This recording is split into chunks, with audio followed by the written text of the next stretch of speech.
Hello and welcome or welcome back to my channel. My name is David Novak.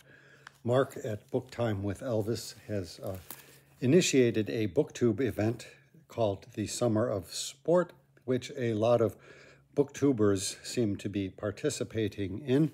I've decided to take up the challenge as well. I'm going to be looking at this book, The Olympic Games, written by M.I. Finley and H.W. Pleket. I don't know H.W. Pleket, but viewers of this channel will know I'm a huge M.I. Finley fan, and this is one of the few books written by Finley which I have not looked into.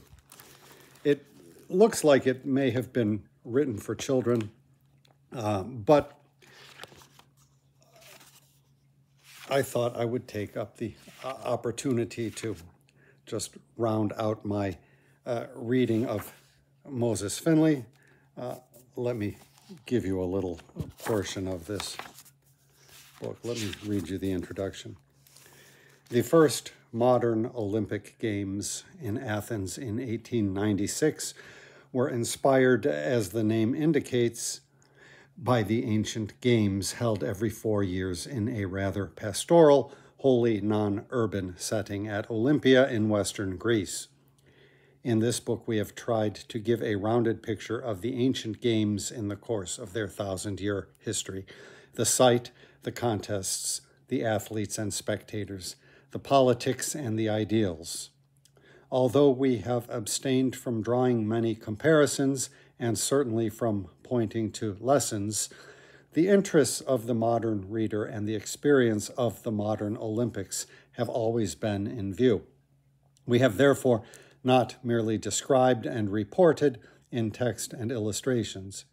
We have also asked the questions that are bound to come to mind to a reader in the second half of the 20th century, and we have tried to suggest answers when possible.